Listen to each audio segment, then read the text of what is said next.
অন্যায় ভারতীয় জনতা পার্টির কার্যকর্তাদের উপরে অন্যায়ভাবে তাকে হেনস্থা করা হচ্ছে, মারধর হচ্ছে, বাড়িতে গিয়ে মারধর হচ্ছে। এর আগেও আমরা দেখেছি যে ভারতীয় জনতা পার্টির কার্যকর্তারা ইলেকশন এলেই তাদের উপরে অত্যাচার, তাদের প্রাণহানি। এই শিবনাথ রায় অন্যায়ভাবে তাকে মারার পরেও আর এখানে নামে কেস হয়েছে। এখন এই পরিবারটা বাইরে কোথাও চলে গেছে বাড়িতে। তো আমি এই থানায় আসি এই জন্যে আমি এই পরিবারের সুস্থ বিচার দিই। আমরা ভোটের জন্য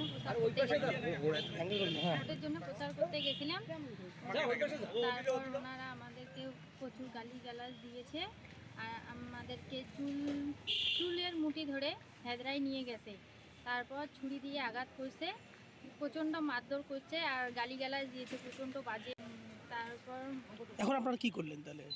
এখন আমরা ডায়েরি করলাম। কজন ছিল ওখানে?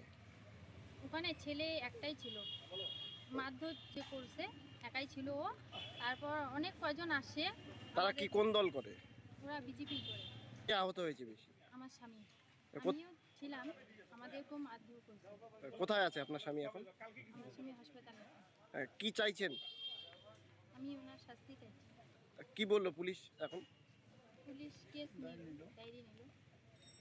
আপনার নাম? জ্যোৎস্না খাতুন। তৃণমূলের যেটা অভিযোগ সেটা ভিত্তিহীন। তার নিজের বাড়িতে গিয়ে তার নিজের বাড়িতে মারটা হয়েছে। তাহলে শিবনাথের নিজের বাড়িতে, তাহলে ও গিয়ে তার টিএমসির কার্যকর্তার বাড়িতে কখন যায়? কোথাও নিজের বাড়িতে মার খেয়েছে। তবে যদি আমাদের কার্যকর্তার সঠিক বিচার না পায় তাহলে আমরা বিচার না। পুলিশ কি আশ্বাস দিলেন? বিজেপির পায়ের তলা থেকে মাটি সরে গেছে। বিজেপি জানছে যে তারা এই নির্বাচন ধূপগুড়ি থেকে হারতে চলেছে।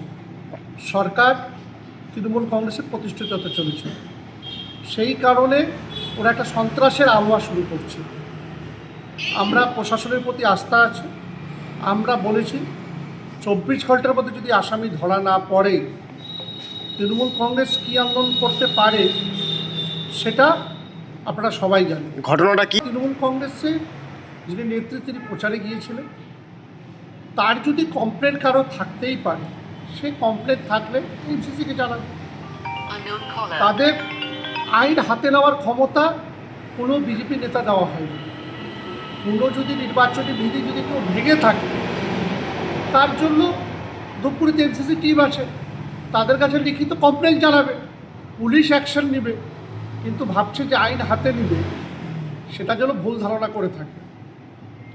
তা আপনাদের পরবর্তী পদক্ষেপ? আপনারা ওয়েট অ্যান্ড সি। প্রশাসনের উপর আস্থা রেখেছি আমরা।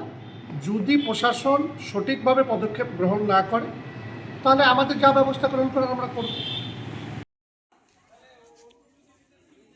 আরো লেটেস্ট খবরের আপডেট পেতে ফলো করুন রাতদিন.in।